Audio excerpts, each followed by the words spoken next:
আপনাদের সবাইকে স্বাগতম আমাদের চ্যানেলে।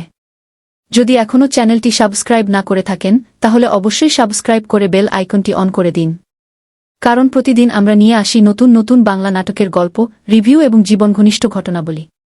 আজকের ভিডিওতে আমরা আলোচনা করব দুনিয়া টাকার গোলাম পর্ব 11 এর এক অবিশ্বাস্য এবং রহস্যে ভরা গল্প, যেখানে টাকার লোভ, হারিয়ে যাওয়া স্মৃতি, পারিবারিক ষড়যন্ত্র এবং ভালোবাসার কঠিন পরীক্ষা একসাথে জড়িয়ে গেছে। পর্ব 11 এর গল্প। এক সময়ের প্রভাবশালী ব্যবসায়ী শেহজাদ চৌধুরী আজ নিজের পরিচয় ভুলে একটি পরিবারের সাধারণ কর্মচারী হয়ে দিন কাটাচ্ছেন। স্মৃতিশক্তি হারিয়ে তিনি জানতেই পারছেন না যে একসময় কোটি কোটি টাকার মালিক ছিলেন তিনি। অন্যদিকে তার স্ত্রী ফাতেমা হাল ছাড়তে রাজি নন। তিনি বিশ্বাস করেন একদিন না একদিন শেহজাদের স্মৃতি ফিরে আসবেই। সেই আশায় তিনি গোপনে একজন বিশেষজ্ঞ চিকিৎসকের সঙ্গে যোগাযোগ করেন। কিন্তু এই চিকিৎসার খবর যদি পরিবারের অন্য সদস্যরা জানতে পারে তাহলে তাদের সব পরিকল্পনা ভেস্তে যেতে পারে। মির্জা পরিবারের ভেতরে তখন শুরু হয়েছে নতুন উত্তেজনা। পরিবারের অনেকেই শেহজাদকে একজন সাধারণ চাকর ছাড়া কিছুই মনে করে না। কিন্তু মাঝে মাঝেই শেহজাদের আচরণ সবাইকে অবাক করে দেয়। তার চোখে মুখে যেন পুরনো ক্ষমতার ছাপ ফিরে আসে। এমনকি একসময় তিনি সবার সামনে বলে বসেন, আমি তোমাদের গোলাম নই, এই বাড়ির আসল মালিক আমি। এই কথায় পুরো পরিবার স্তব্ধ হয়ে যায়। অনেকেই ভাবতে শুরু করে, তবে কি শেহজাদের স্মৃতি ধীরে ধীরে ফিরে আসছে? ঠিক তখনই ঘটে আরেকটি রহস্যময় ঘটনা। হঠাৎ করেই ফাতেমা গুরুতর অসুস্থ হয়ে পড়েন এবং জ্ঞান হারিয়ে ফেলেন। পরিবারের সবাই উদ্বিগ্ন হয়ে পড়ে। কিন্তু সুস্থ হওয়ার পর তিনি এমন একটি সিদ্ধান্ত নেন যা পুরো গল্পের মোড় ঘুরিয়ে দেয়। তিনি কাউকে কিছু না বলে শেহজাদকে নিয়ে বেরিয়ে পড়েন। শহরের এক প্রান্ত থেকে অন্য প্রান্তে ঘুরতে থাকেন তারা। পরিবারের সদস্যরা সন্দেহ করতে শুরু করে, ফাতেমা কি কোনো গোপন সত্য লুকিয়ে রেখেছেন? কেউ জানে না তার আসল উদ্দেশ্য কি। গল্প যত এগোতে থাকে ততই সামনে আসে চমকে দেওয়ার মতো তথ্য। একজন আইনজীবীর মাধ্যমে জানা যায় শেহজাদের নামে সুইস ব্যাংকে জমা রয়েছে 10,000 কোটি টাকা। এই খবর প্রকাশ হওয়ার সঙ্গে সঙ্গেই চারদিকে শুরু হয়ে যায় লোভ, ষড়যন্ত্র আর বিশ্বাসঘাতকতার খেলা। কে পাবে এই বিপুল সম্পদের মালিকানা? ফাতেমা কি সত্যিই শেহজাদের পাশে আছেন, নাকি তারও কোনো গোপন উদ্দেশ্য রয়েছে? শেহজাদের স্মৃতি কি ফিরে আসবে? আর যদি ফিরে আসে তাহলে কি তিনি সবাইকে চিনতে পারবেন এবং নিজের সম্পদ উদ্ধার করতে পারবেন? বন্ধুরা, আমাদের চ্যানেলে আপনাদের সবাইকে স্বাগতম। যদি এখনও চ্যানেলটি সাবস্ক্রাইব না করে থাকেন তাহলে এখনই সাবস্ক্রাইব করে বেল আইকনটি অন করে দিন, কারণ প্রতিদিন আমরা নিয়ে আসি নতুন নতুন বাংলা নাটকের গল্প, রিভিউ এবং ব্যাখ্যা। আজ আমরা আলোচনা করব এক ভয়ঙ্কর, রহস্যময় এবং হৃদয়বিদারক গল্প, যেখানে ভালোবাসার আড়ালে লুকিয়ে আছে প্রতারণা, মানসিক নির্যাতন এবং ক্ষমতার ভয়াবহ অপব্যবহার। গল্পের কেন্দ্রবিন্দুতে রয়েছে এক সহজ সরল মেয়ে যার নাম হাসি। দারিদ্র্যের কারণে সে একটি নতুন বাড়িতে গৃহকর্মীর কাজ নিতে বাধ্য হয়। বাড়ির মালিক নেহাল এবং তার স্ত্রী তমা। প্রথম দিন থেকেই তোমার আচরণ হাসির কাছে কিছুটা অদ্ভুত মনে হয়। বাড়িতে আসার পর তমা হাসিকে একটি সতর্কবার্তা দেয়। সে বলে তার স্বামী নেহালকে যেন কখনো বিশ্বাস না করে, কারণ এর আগেও অনেক গৃহকর্মীর সঙ্গে নেহাল খারাপ আচরণ করেছে। তোমার এই কথাগুলো শুনে হাসি কিছুটা ভয় পেলেও কাজ চালিয়ে যেতে থাকে। কিন্তু কিছুদিন যেতে না যেতেই বাড়িতে একের পর এক অদ্ভুত ঘটনা ঘটতে শুরু করে। একদিন তমা নিজের গয়না হাসির হাতে পরিষ্কার করার জন্য দেয়। হাসি দায়িত্ব নিয়ে কাজটি করলেও কিছুক্ষণ পর তমা হঠাৎ চিৎকার শুরু করে। সে দাবি করে তার গয়না চুরি হয়েছে। এমনকি পুলিশ পর্যন্ত ডেকে আনে। হাসি হতভম্ব হয়ে যায়। সে বুঝতেই পারে না কিভাবে এমন অভিযোগ তার বিরুদ্ধে আসতে পারে। ঠিক তখনই নেহাল এগিয়ে আসে এবং সবাইকে বোঝানোর চেষ্টা করে যে তমা মানসিকভাবে অসুস্থ। তার নাকি স্মৃতিশক্তির সমস্যা রয়েছে এবং সে প্রায়ই বাস্তবতা ও কল্পনার মধ্যে পার্থক্য করতে পারে না। প্রথমে হাসি নেহালের কথায় বিশ্বাস করে। সে মনে করে নেহাল হয়তো সত্যিই একজন ভালো মানুষ, যে তার অসুস্থ স্ত্রীকে সামলানোর চেষ্টা করছে। কিন্তু ধীরে ধীরে বাস্তবতা সামনে আসতে শুরু করে। নেহালের আসল চেহারা প্রকাশ পেতে থাকে। সে খুব ধূর্তভাবে হাসিকে সবার কাছ থেকে আলাদা করে ফেলতে শুরু করে। তোমাকে পাগল প্রমাণ করে সে হাসির সহানুভূতি অর্জন করে। এরপর ধীরে ধীরে তার উপর মানসিক প্রভাব বিস্তার করতে থাকে। একসময় পরিস্থিতি এতটাই ভয়াবহ হয়ে ওঠে যে নেহাল এবং তমার সম্পর্ক প্রকাশ্যে ভেঙে যায়। সবার সামনে নাটকীয় এক ঘটনার মাধ্যমে নেহাল তমাকে ডিভোর্স দেয়। কিন্তু এখানেই শেষ নয়। ডিভোর্সের পর নেহাল এমন এক সিদ্ধান্ত নেয় যা পুরো গল্পকে আরও অন্ধকার দিকে নিয়ে যায়। সে জোরপূর্বক হাসিকে বিয়ে করতে বাধ্য করে। হাসির সামনে তখন আর কোনো পথ খোলা থাকে না। সমাজ, ভয় এবং পরিস্থিতির চাপে সে নেহালের বন্দী জীবনে প্রবেশ করে। বিয়ের পর শুরু হয় প্রকৃত দুঃস্বপ্ন। নেহালের আসল চরিত্র তখন পুরোপুরি প্রকাশ পায়। সে হাসিকে স্ত্রী হিসেবে নয় বরং নিজের সম্পত্তি হিসেবে দেখতে শুরু করে। ছোট ছোট ভুলের জন্য ভয়ঙ্কর শাস্তি দেয়। বাড়ির বাইরে যেতে দেয় না, কারো সঙ্গে কথা বলতে দেয় না। ধীরে ধীরে হাসির পুরো পৃথিবী সীমাবদ্ধ হয়ে যায় 4 দেয়ালের মধ্যে। প্রতিদিনের জীবন হয়ে ওঠে এক ভয়াবহ মানসিক কারাগার। হাসি বুঝতে পারে যে মানুষটিকে সে একসময় সাহায্যকারী মনে করেছিল সেই মানুষটিই আসলে তার জীবনের সবচেয়ে বড় শত্রু। অন্যদিকে দর্শকদের মনেও প্রশ্ন জাগতে থাকে, তমা কি সত্যিই মানসিক রোগী ছিল, নাকি সে শুরু থেকেই নেহালের ভয়ঙ্কর সত্য জানত এবং হাসিকে সতর্ক করার চেষ্টা করছিল? গল্প যত এগিয়ে যায় ততই রহস্য ঘনীভূত হতে থাকে। সত্যমিথ্যার সীমারেখা ঝাপসা হয়ে যায়, আর দর্শক অপেক্ষা করতে থাকে সেই মুহূর্তের জন্য যখন হাসি এই ভয়ঙ্কর অত্যাচারের বিরুদ্ধে দাঁড়াবে। শেষ পর্যন্ত কি হাসি মুক্তি পাবে? নেহালের মুখোশ কি সবার সামনে খুলে যাবে? আর তোমার সতর্কবার্তার প্রকৃত অর্থ কি একদিন সবাই বুঝতে পারবে? এই প্রশ্নগুলোর উত্তর জানতে হলে আপনাকে দেখতে হবে পরবর্তী পর্ব। ভিডিওটি যদি ভালো লাগে তাহলে অবশ্যই লাইক করবেন, কমেন্টে আপনার মতামত জানাবেন এবং বন্ধুদের সঙ্গে শেয়ার করবেন। বাংলা নাটকের এমন দারুণ গল্প ও রিভিউ সবার আগে পেতে এখনই আমাদের চ্যানেলটি সাবস্ক্রাইব করে পাশে থাকুন। ধন্যবাদ। আসসালামু আলাইকুম প্রিয় দর্শকবৃন্দ। আশা করি সবাই ভালো আছেন। আজকের ভিডিওতে আপনাদের সবাইকে স্বাগতম। ভিডিও শুরু করার আগে একটি ছোট্ট অনুরোধ, যদি আপনি আমাদের চ্যানেলে নতুন হয়ে থাকেন এবং এখনও সাবস্ক্রাইব না করে থাকেন তাহলে এখনই সাবস্ক্রাইব বাটনে ক্লিক করুন এবং পাশে থাকা বেল আইকনটি অন করে দিন। কারণ প্রতিদিন আমরা আপনাদের জন্য নিয়ে আসি নতুন নতুন বাংলা নাটকের গল্প, রিভিউ, ব্যাখ্যা এবং অজানা সব তথ্য। আজ আমরা আলোচনা করতে যাচ্ছি এমন একটি নাটকের গল্প যা শুধু একটি সাধারণ পারিবারিক গল্প নয়। এটি এমন একটি গল্প যেখানে ভালোবাসার মুখোশের আড়ালে লুকিয়ে আছে ভয়ঙ্কর প্রতারণা, মানসিক নির্যাতন, ক্ষমতার অপব্যবহার এবং একজন অসহায় নারীর বেঁচে থাকার সংগ্রাম। গল্পের শুরু হয় হাসি নামের এক সাধারণ মেয়েকে নিয়ে। হাসি খুবই দরিদ্র পরিবারের মেয়ে। সংসারের অভাবন্টন দূর করার জন্য সে একটি বড়লোক পরিবারের বাসায় গৃহকর্মীর কাজ নিতে বাধ্য হয়। নতুন কাজ পাওয়ার আনন্দ থাকলেও তার মনে ছিল অনেক ভয় এবং অনিশ্চয়তা। কারণ সে জানত না নতুন বাড়িতে তার জন্য কি অপেক্ষা করছে। বাড়িটির মালিক নেহাল এবং তার স্ত্রী তমা। প্রথম দিন থেকেই হাসি লক্ষ্য করে এই পরিবারের পরিবেশ অন্যরকম। বাইরে থেকে সবকিছু স্বাভাবিক মনে হলেও ভেতরে যেন অদ্ভুত এক অশান্তি লুকিয়ে আছে। বাসায় আসার কিছুক্ষণ পর তমা হাসিকে আলাদা করে ডেকে নিয়ে যায়। তার চোখে তখন ভয় এবং উদ্বেগ স্পষ্ট দেখা যাচ্ছিল। তমা খুব নিচু স্বরে হাসিকে বলে, যাই করো, আমার স্বামী নেহালকে কখনো বিশ্বাস করবে না গি। এই কথাটি শুনে হাসি অবাক হয়ে যায়। সে বুঝতে পারে না কেন একজন স্ত্রী নিজের স্বামী সম্পর্কে এমন কথা বলবে। তমা আরও জানায় এর আগেও অনেক গৃহকর্মী এই বাড়িতে কাজ করতে এসেছিল, কিন্তু কেউ বেশি দিন থাকতে পারেনি। কারণ নেহালের আচরণ কখনোই স্বাভাবিক ছিল না। হাসি বিষয়টিকে গুরুত্ব দিলেও পুরোপুরি বিশ্বাস করতে পারেনি। কারণ নেহালকে দেখে প্রথমে খুব ভদ্র এবং শিক্ষিত মানুষ বলেই মনে হয়েছিল। দিন কেটে যেতে থাকে। একদিন তমা তার কিছু স্বর্ণালঙ্কার এনে হাসির হাতে দেয় এবং সেগুলো পরিষ্কার করতে বলে। হাসি মনোযোগ দিয়ে কাজ করতে থাকে। কিন্তু কিছুক্ষণ পরেই পুরো বাড়িতে হঠাৎ হইচই শুরু হয়ে যায়। তমা চিৎকার করে বলতে থাকে তার গয়না চুরি হয়ে গেছে। সবাই হতভম্ব হয়ে যায়। কারণ শেষবার গয়নাগুলো দেখা গিয়েছিল হাসির হাতেই।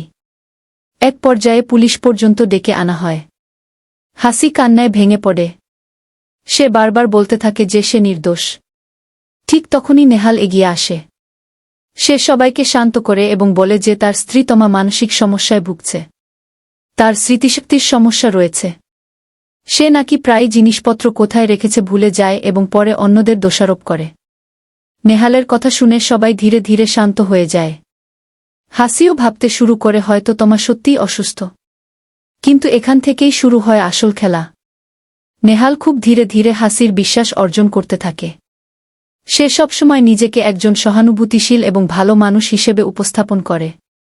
অন্যদিকে তমাকে এমনভাবে দেখায় যেন সে একজন অস্থির এবং বিপজ্জনক নারী। ফলে হাসি ধীরে ধীরে তমার থেকে দূরে সরে যেতে শুরু করে। কিন্তু সে জানত না সে এমন একটি ফাঁদের মধ্যে পা দিচ্ছে যেখান থেকে বের হওয়া খুব কঠিন। সময়ের সাথে সাথে নেহালের আসল রূপ প্রকাশ পেতে শুরু করে। সে সবকিছু নিয়ন্ত্রণ করতে চায়। মানুষের মন নিয়ে খেলতে ভালোবাসে। অন্যদের দুর্বলতাকে নিজের শক্তিতে পরিণত করে। একদিন একটি বড় ঘটনার পর নেহাল এবং তমার সম্পর্ক ভেঙে যায়। সবার সামনে অপমানজনক পরিস্থিতি সৃষ্টি হয়। এরপর নেহাল তমাকে ডিভোর্স দিয়ে দেয়া, কিন্তু সবাইকে অবাক করে দিয়ে সে ঘোষণা করে যে সে হাসিকে বিয়ে করবে। হাসি এই সিদ্ধান্তে রাজি ছিল না। সে বারবার আপত্তি জানায়, কিন্তু পরিস্থিতি এমনভাবে তৈরি করা হয় যে শেষ পর্যন্ত তার আর কোনো উপায় থাকে না। অবশেষে নেহালের সঙ্গে তার বিয়ে হয়ে যায়। হাসি ভেবেছিল হয়তো তার জীবনে নতুন অধ্যায় শুরু হবে, কিন্তু বাস্তবে শুরু হয় তার জীবনের সবচেয়ে ভয়ঙ্কর অধ্যায়। বিয়ের পর নেহাল সম্পূর্ণ বদলে যায়। যে মানুষটি এতদিন নিজেকে ভালো এবং সহানুভূতিশীল হিসেবে দেখিয়েছিল, সেই মানুষটির আসল মুখোশ খুলে যায়। সে হাসির উপর কঠোর নিয়ন্ত্রণ আরোপ করতে শুরু করে। কখন ঘুমাবে, কখন উঠবে, কার সঙ্গে কথা বলবে, কোথায় যাবে, সবকিছু নেহাল ঠিক করে দেয়া। সামান্য ভুল হলেই শুরু হয় মানসিক নির্যাতন। কখনো অপমান, কখনো হুমকি, কখনো ভয় দেখিয়ে হাসিকে নিজের নিয়ন্ত্রণে রাখার চেষ্টা করে। ধীরে ধীরে হাসি বুঝতে পারে সে আসলে একটি সোনার খাঁচায় বন্দী হয়ে গেছে। বাইরে থেকে সবকিছু সুন্দর দেখালেও ভেতরে তার জীবন নরকের মতো হয়ে উঠেছে। সবচেয়ে ভয়ঙ্কর বিষয় ছিল, নেহাল সবকিছু এমনভাবে করত যেন বাইরের কেউ কিছু বুঝতেই না পারে। মানুষের সামনে সে আদর্শ স্বামী, কিন্তু দরজা বন্ধ হলেই সে হয়ে উঠত এক নিষ্ঠুর অত্যাচারী। এদিকে হাসির মনে বারবার ভেসে উঠতে থাকে তমার সেই সতর্কবার্তা। সে বুঝতে পারে তমা আসলে মিথ্যা বলেনি, বরং শুরু থেকেই তাকে বাঁচানোর চেষ্টা করেছিল। কিন্তু তখন অনেক দেরি হয়ে গেছে। হাসি এখন এমন এক জালে আটকে গেছে যেখান থেকে বের হওয়া প্রায় অসম্ভব। গল্প যত সামনে এগোতে থাকে ততই রহস্য গভীর হতে থাকে। নেহালের অতীত সম্পর্কে নতুন নতুন তথ্য সামনে আসতে শুরু করে। দর্শকরা বুঝতে পারে এই মানুষটি শুধু একজন খারাপ স্বামী নয়, সে একজন বিপজ্জনক ম্যানিপুলেটর, যে মানুষের জীবন নিয়ে খেলতে ভালোবাসে। এখন প্রশ্ন হল, হাসি কি কখনো এই বন্দী জীবন থেকে মুক্তি পাবে? তমা কি আবার ফিরে এসে সত্য প্রকাশ করবে, নাকি নেহাল তার সব অপরাধ আড়াল করে নতুন করে আরেকটি জীবন ধ্বংস করবে? এই প্রশ্নগুলোর উত্তর লুকিয়ে আছে পরবর্তী পর্বে। তাই পরবর্তী পর্বের আপডেট সবার আগে পেতে এখনই আমাদের চ্যানেলটি সাবস্ক্রাইব করুন, ভিডিওটি লাইক করুন এবং কমেন্ট করে জানান আপনার মতে নেহালের সবচেয়ে বড় অপরাধ কি। আজকের মতো এখানেই বিদায়। আল্লাহ হাফেজ। ভালো আছেন? ভিডিওটি শুরু করার আগে আপনাদের কাছে একটি ছোট্ট অনুরোধ, যদি এখনও আমাদের চ্যানেলটি সাবস্ক্রাইব না করে থাকেন তাহলে এখনই সাবস্ক্রাইব বাটনে ক্লিক করুন এবং পাশে থাকা বেল আইকনটি অন করে দিন। কারণ প্রতিদিন আমরা নিয়ে আসি নতুন নতুন বাংলা নাটকের সম্পূর্ণ গল্প, রিভিউ, ব্যাখ্যা এবং শিক্ষণীয় জীবনঘনিষ্ঠ কাহিনী। আজকের ভিডিওতে আমরা আলোচনা করব এমন একটি অসাধারণ নাটকের গল্প, যেখানে একজন গ্রামের সহজ সরল ছেলের সংগ্রাম, অপমান, আত্মসম্মান এবং মেধার জয় তুলে ধরা হয়েছে। এই গল্পটি আমাদের শেখায় মানুষের পোশাক বা বাহ্যিক রূপ দেখে কখনো বিচার করা উচিত নয়, কারণ প্রকৃত পরিচয় লুকিয়ে থাকে মানুষের চরিত্র, জ্ঞান এবং কর্মের মধ্যে। গল্পের শুরু হয় ভুবনপুর গ্রামের এক মেধাবী এবং ভদ্র ছেলে নূরকে নিয়ে। নূর ছোটবেলা থেকেই পড়াশোনায় অত্যন্ত মেধাবী, কিন্তু তার পরিবার খুব একটা সচ্ছল নয়। গ্রামেই বড় হয়েছে সে। তার পোশাক পরিচ্ছদ সাধারণ, জীবনযাপনও অত্যন্ত সাদাসিধে, কিন্তু তার স্বপ্ন ছিল আকাশ ছোঁয়ার। একদিন তার গ্রামের একজন প্রিয় শিক্ষক তাকে একটি চিঠি দেন। সেই চিঠি নিয়ে নূর শহরে আসে একজন বিখ্যাত শিক্ষক ইফতেখার স্যারের কাছে পড়াশোনা করার উদ্দেশ্যে। গ্রাম থেকে শহরে এসে বিশ্ববিদ্যালয়ের বিশাল পরিবেশ দেখে নূর কিছুটা অবাক হয়ে যায়। চারদিকে আধুনিক পোশাক, স্মার্ট ছাত্রছাত্রী, বড় বড় ভবন, সবকিছুই তার কাছে নতুন ছিল। কিন্তু এখানেই শুরু হয় তার জীবনের সবচেয়ে বড় পরীক্ষা। বিশ্ববিদ্যালয়ে প্রবেশ করার পরেই কয়েকজন শিক্ষার্থী তার সাদামাটা পোশাক দেখে হাসাহাসি শুরু করে। তাদের মধ্যে সবচেয়ে বেশি অহংকারী ছিল চাঁদনি। চাঁদনি ছিল ধনী পরিবারের মেয়ে। সে সবসময় নিজেকে অন্যদের চেয়ে শ্রেষ্ঠ মনে করত। নূরকে প্রথম দেখেই সে ভিক্ষুক বলে মনে করে। শুধু তাই নয়, সে তার বন্ধুদের নিয়ে নূরকে নিয়ে উপহাস করতে থাকে। কেউ বলে সে ভুল জায়গা চলে এসেছে, কেউ বলে বিশ্ববিদ্যালয়ের বদলে তাকে বাজারে কাজ করা উচিত, আবার কেউ কেউ তাকে দরজান বা ভিক্ষুক বলেও অপমান করে। নূর এসব কথা শুনেও চুপ থাকে, কারণ সে জানত মানুষের কথার জবাব তর্ক দিয়ে নয়, কাজ দিয়ে দিতে হয়। দিনের পর দিন অপমান সহ্য করেও সে নিজের লক্ষ্য থেকে একটুও সরে যায়নি। প্রতিদিন নিয়মিত ক্লাসে যেত, লাইব্রেরিতে সময় কাটাত এবং গভীর মনোযোগ দিয়ে পড়াশোনা করত। চাঁদনী এবং তার বন্ধুরা যখন নিজেদের আধুনিকতা নিয়ে ব্যস্ত ছিল, তখন নূর নিজের ভবিষ্যৎ গড়ার কাজে ব্যস্ত ছিল।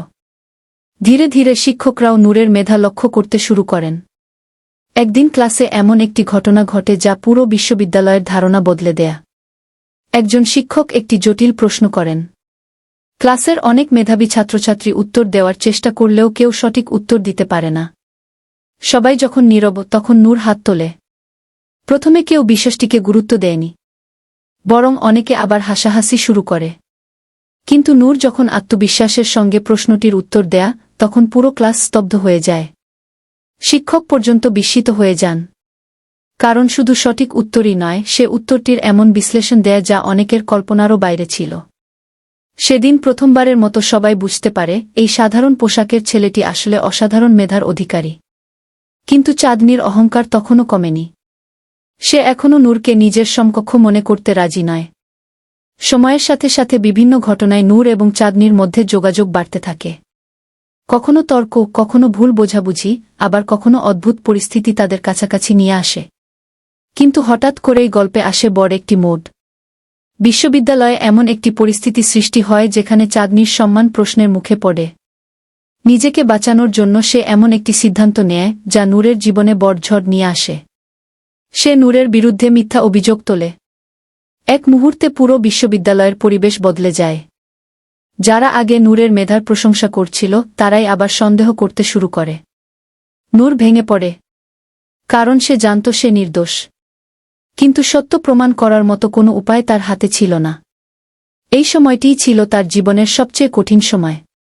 একদিকে অপমান, অন্যদিকে মানুষের অবিশ্বাস। তবুও নূর ধৈর্য হারায়নি। সে বিশ্বাস করত, সত্য একদিন না একদিন প্রকাশ হবেই। অবশেষে সেই দিন আসে।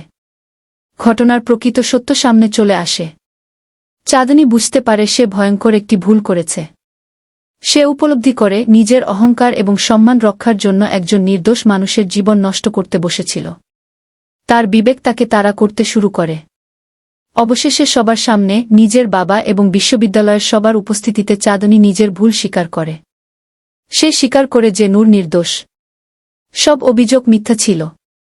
পুরো হলরুম তখন নীরব হয়ে যায়। কারণ সবাই বুঝতে পারে, এতদিন তারা একজন নির্দোষ মানুষকে ভুল বুঝেছিল। নূরের সততা, ধৈর্য এবং চরিত্রের জয় হয়। ইফতেখার স্যারও নূরের পাশে দাঁড়ান।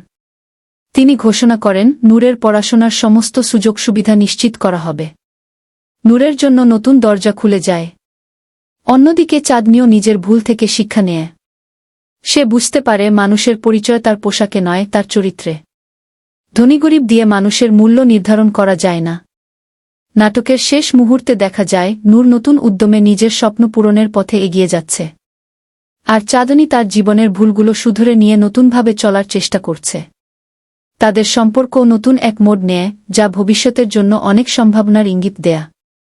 এই নাটক আমাদের একটি গুরুত্বপূর্ণ শিক্ষা দেয়া। কখনো মানুষের বাহ্যিক রূপ দেখে বিচার করবেন না। কারণ সাধারণ পোশাকের আড়ালেও অসাধারণ প্রতিভা লুকিয়ে থাকতে পারে। আর ভুল করলে তা স্বীকার করার সাহসী একজন মানুষকে সত্যিকার অর্থে মহান করে তোলে। বন্ধুরা, আপনারা এই গল্প থেকে কি শিক্ষা পেলেন, কমেন্ট করে অবশ্যই জানাবেন। ভিডিওটি ভালো লাগলে লাইক দিন, বন্ধুদের সঙ্গে শেয়ার করুন এবং বাংলা নাটকের এমন সুন্দর গল্প ও রিভিউ পেতে আমাদের চ্যানেলটি সাবস্ক্রাইব করে পাশে থাকুন। কারণ প্রতিদিন আমরা নিয়ে আসি নতুন নতুন বাংলা নাটকের সম্পূর্ণ গল্প, বিশ্লেষণ, রিভিউ এবং আবেগঘন জীবন কাহিনী। বন্ধুরা, আজকের গল্পটি শুধু একজন ধনী মেয়ে আর একজন গরিব ড্রাইভারের গল্প নয়। এটি এমন একটি গল্প যেখানে অহংকারের পতন হয়েছে, লুকিয়ে থাকা সত্য প্রকাশ পেয়েছে, দুই পরিবারের ভাগ্য বদলে গেছে এবং ২০ বছর ধরে চাপা পড়ে থাকা একটি ভয়ঙ্কর গোপন রহস্য সবকিছু ওলটপালট করে দিয়েছে। গল্পের শুরু হয় চৌধুরী পরিবারের একমাত্র আদরের মেয়ে বর্ষাকে নিয়ে। বর্ষা ছোটবেলা থেকেই বিলাসিতার মধ্যে বড় হয়েছে। দামি গাড়ি, বড় বাড়ি, অসংখ্য চাকরবাকর, সবকিছু তার হাতের নাগালে। এই বিলাসী জীবন তাকে অত্যন্ত অহংকারী করে তুলেছিল। সে বিশ্বাস করত, টাকাই পৃথিবীর সবচেয়ে বড় শক্তি। যার টাকা আছে তারই সম্মান আছে। আর যার টাকা নেই তার কোনো মূল্য নেই। অন্যদিকে ছিল মাহিম, একজন সাধারণ ড্রাইভারের ছেলে। মাহিমের বাবা রমজান বহু বছর ধরে চৌধুরী পরিবারের বিশ্বস্ত কর্মচারী হিসেবে কাজ করে আসছিলেন। মাহিমও বাবার মতো সৎ এবং পরিশ্রমী। কিন্তু আত্মসম্মানের প্রশ্নে সে কখনো মাথা নত করত না। বর্ষা প্রতিদিন কোনো না কোনো কারণে মাহিমকে অপমান করত। কখনো তার পোশাক নিয়ে হাসাহাসি করত, কখনো তার পরিবারকে ছোট করত, আবার কখনো সবার সামনে তাকে চাকর বলে অপমান করত। কিন্তু মাহিম প্রতিবারই শান্তভাবে একটি কথাই বলত, সময় সবকিছু বদলে দিতে পারে।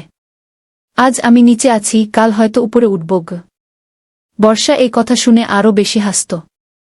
কারণ তার বিশ্বাস ছিল একজন ড্রাইভারের ছেলে কখনো তার সমান হতে পারে না। কিন্তু ভাগ্য তখন নীরবে অন্য এক গল্প লিখছিল, যে গল্পের কথা কেউ জানত না। ২০ বছর আগে এক হাসপাতালে এমন একটি ঘটনা ঘটেছিল যা দুই পরিবারের ভাগ্য চিরতরে বদলে দিয়েছিল। সেই সময় রমজান এবং তার স্ত্রী একটি ভয়ঙ্কর সিদ্ধান্ত নিয়েছিল। তারা নিজেদের কন্যা সন্তানকে বিলাসী জীবনে বট করার লোভে চৌধুরী পরিবারের নবজাতক ছেলের সঙ্গে বদলে দেয়া। এক মুহূর্তের সেই অপরাধ দুই শিশুর পুরো জীবন বদলে দেয়া। ফলে আজ যে বর্ষা নিজেকে চৌধুরী পরিবারের রাজকন্যা মনে করছে, সে আসলে রমজানের নিজের মেয়ে। আর যে মাহিমকে সবাই চাকরের ছেলে বলে অপমান করছে, সে আসলে চৌধুরী পরিবারের প্রকৃত উত্তরাধিকারী। কিন্তু এই সত্য কেউ জানত না।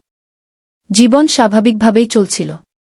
একদিন বর্ষা একটি নতুন ষড়যন্ত্র করে।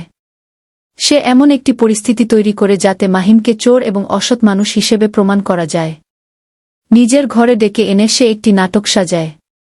তারপর সবার সামনে মাহিমের বিরুদ্ধে অভিযোগ তোলে। চৌধুরী পরিবার কোনো তদন্ত না করেই মাহিমকে চাকরি থেকে বের করে দেয়া। রমজান এবং মাহিম অপমানিত হয়ে বাড়ি ছেড়ে চলে যায়। সেদিন বর্ষা ভেবেছিল সে জিতে গেছে। কিন্তু প্রকৃতপক্ষে সেদিনই তার পতনের শুরু হয়েছিল। কারণ আল্লাহ যখন বিচার করেন তখন তিনি সময় নেন কিন্তু ভুল করেন না। কয়েকদিন পর হঠাৎ চৌধুরী পরিবারের উপর নেমে আসে ভয়ঙ্কর বিপর্যয়। একের পর এক কারখানায় আগুন লেগে যায়। কোটি কোটি টাকার ক্ষতি হয়। ব্যবসা ধ্বংস হয়ে যায়। ব্যাংকের ঋণ বেড়ে যায়। সবকিছু মুহূর্তের মধ্যে শেষ হয়ে যেতে থাকে। এই ধাক্কা সহ্য করতে না পেরে চৌধুরী পরিবারের কর্তা গুরুতর অসুস্থ হয়ে পড়েন। অবশেষে একদিন তিনি মৃত্যুবরণ করেন। একসময়ের রাজকীয় পরিবার রাতারাতি নিঃস্ব হয়ে যায়। যে বাড়িতে প্রতিদিন উৎসব হতো সেখানে নেমে আসে কান্না আর হতাশা। অন্যদিকে ভাগ্য যেন মাহিমের জীবনে নতুন দরজা খুলে দেয়া। একদিন হঠাৎ সে জানতে পারে তার কেনা একটি লটারির টিকিট প্রথম পুরস্কার জিতেছে। কয়েক কোটি টাকার মালিক হয়ে যায় মাহিম। তার জীবন সম্পূর্ণ বদলে যায়। যে মানুষটিকে একসময় সবাই তুচ্ছ করেছিল, সে এখন সম্মানিত ব্যবসায়ী। তার নিজস্ব অফিস, গাড়ি, বাড়ি এবং অসংখ্য কর্মচারী। সময় যেন প্রতিটি অপমানের জবাব দিতে শুরু করে। এদিকে বর্ষা এবং তার পরিবার দারিদ্র্যের স্বাদ পেতে শুরু করে। প্রথমবারের মতো বর্ষা বুঝতে পারে টাকা ছাড়া জীবন কত কঠিন। যে মানুষগুলো একসময় তার চারপাশে ঘুরত, তারা সবাই হারিয়ে যায়। বন্ধুরা মুখ ফিরিয়ে নেয়। আত্মীয়রা দূরে সরে যায়। অহংকার ভেঙে চুরমার হয়ে যায়। ঠিক তখনই গল্পে আসে সবচেয়ে বড় মোড়। ২০ বছর আগের সেই গোপন সত্য প্রকাশ পেতে শুরু করে। হাসপাতালের পুরনো রেকর্ড, কিছু সাক্ষী এবং রমজানের বিবেকের তাড়নায় সত্য বেরিয়ে আসে। সবাই জানতে পারে বর্ষা আসলে চৌধুরী পরিবারের মেয়ে নয়। সে রমজানের নিজের মেয়ে। আর মাহিমই হচ্ছে চৌধুরী পরিবারের প্রকৃত সন্তান এবং প্রকৃত উত্তরাধিকারী। এই সত্য জানার পর পুরো পৃথিবী যেন বর্ষার মাথায় ভেঙে পড়ে। সে বুঝতে পারে যাকে সে সারাজীবন চাকরের ছেলে বলে অপমান করেছে, সেই মানুষটাই আসলে তার চেয়ে অনেক বড় পরিচয়ের অধিকারী। আর যে পরিচয় নিয়ে সে এত অহংকার করত, সেটি আসলে তার নিজের ছিল না। বর্ষা কান্নায় ভেঙে পড়ে। নিজের ভুলগুলো একে একে মনে পড়তে থাকে। সে বুঝতে পারে মানুষকে অপমান করে কখনো বড় হওয়া যায় না। অন্যদিকে মাহিমও ভীষণ কষ্ট পায়। কারণ সে জানতে পারে তার পুরো জীবন একটি মিথ্যার উপর দাঁড়িয়েছিল।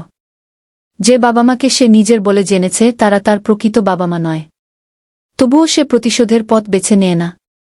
কারণ সে জানত প্রতিশোধ মানুষকে শান্তি দেয় না, ক্ষমাই মানুষকে বট করে। শেষ পর্যন্ত মাহিম সবার ভুল ক্ষমা করে দেয়। সে রমজানকে বাবা বলেই সম্মান দেয়। চৌধুরী পরিবারকেও সাহায্যের হাত বাড়িয়ে দেয়। আর বর্ষা নিজের সব অহংকার ভেঙে মাহিমের কাছে ক্ষমা চায়। গল্পের শেষ মুহূর্তে মাহিম এবং বর্ষা সিদ্ধান্ত নিয়ে তারা নতুন জীবন শুরু করবে। অতীতের ভুলগুলো পেছনে ফেলে তারা একসঙ্গে পথ চলবে। ধনী গরিবের বিভেদ ভুলে ভালোবাসা এবং মানবতার ভিত্তিতে নতুন সম্পর্ক গড়ে তুলবে। বন্ধুরা, এই গল্প আমাদের শেখা, টাকা, ক্ষমতা কিংবা সামাজিক মর্যাদা কখনো মানুষের আসল পরিচয় নয়। মানুষের প্রকৃত পরিচয় তার চরিত্র, তার ব্যবহার এবং তার মানবতার মধ্যে লুকিয়ে থাকে। আজ আপনি ধনী, কাল গরিব হতে পারেন। আজ আপনি গরিব, কাল ধনী হতে পারেন। কিন্তু ভালো মানুষ হওয়ার বিকল্প নেই।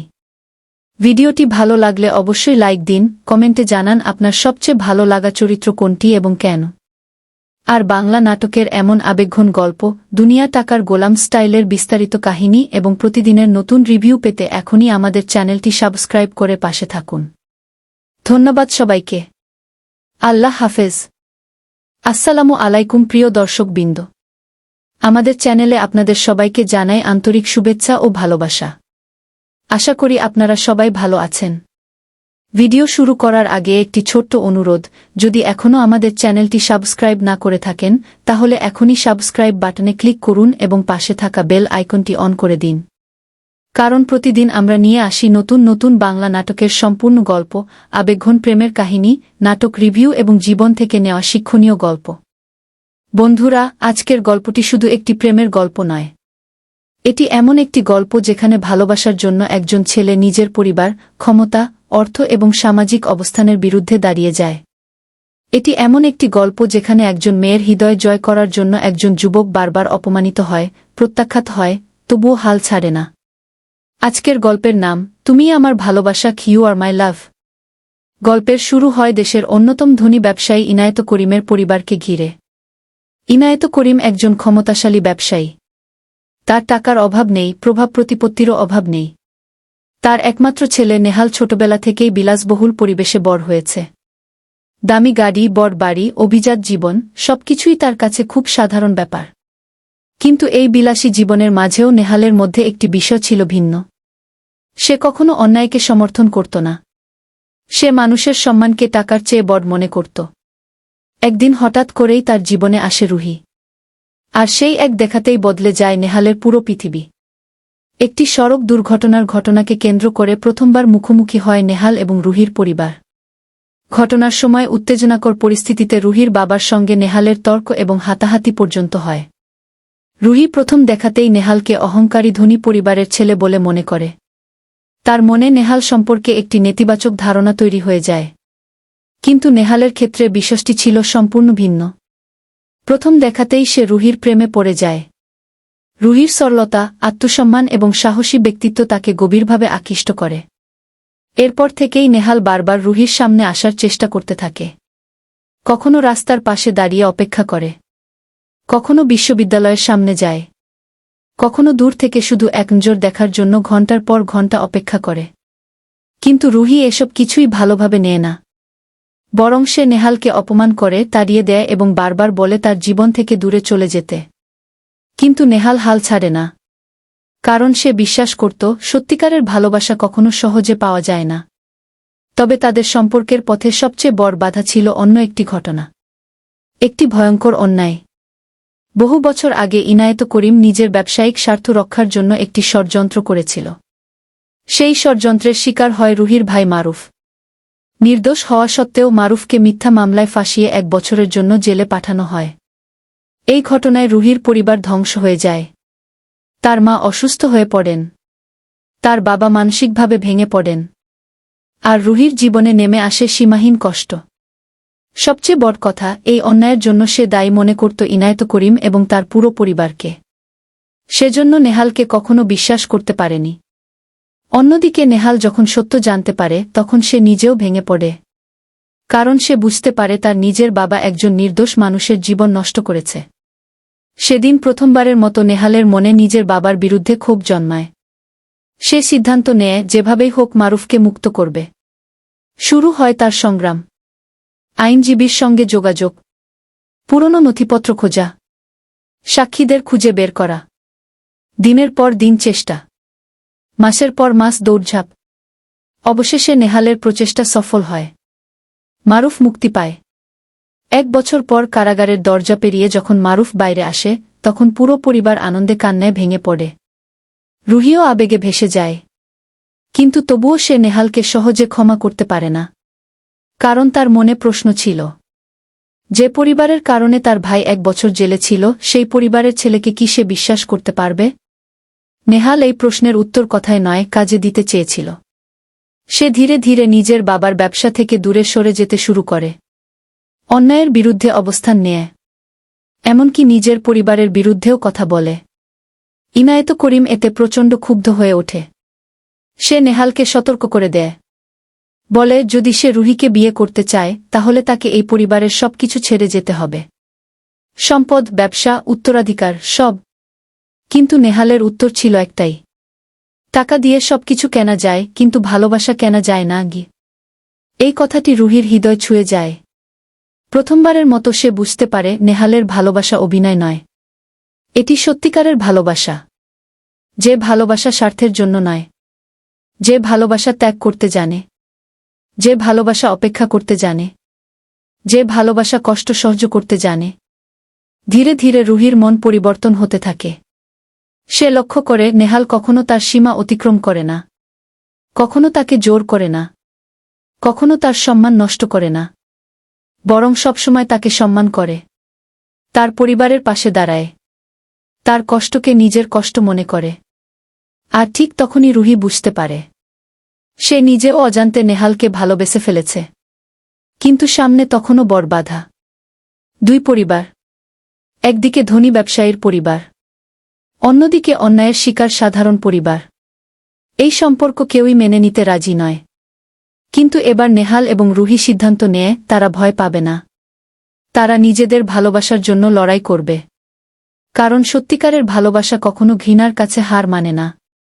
নাটকের শেষ দৃশ্যে দেখা যায় নেহাল এবং রুহি একসঙ্গে নতুন ভবিষ্যতের স্বপ্ন দেখতে শুরু করেছে।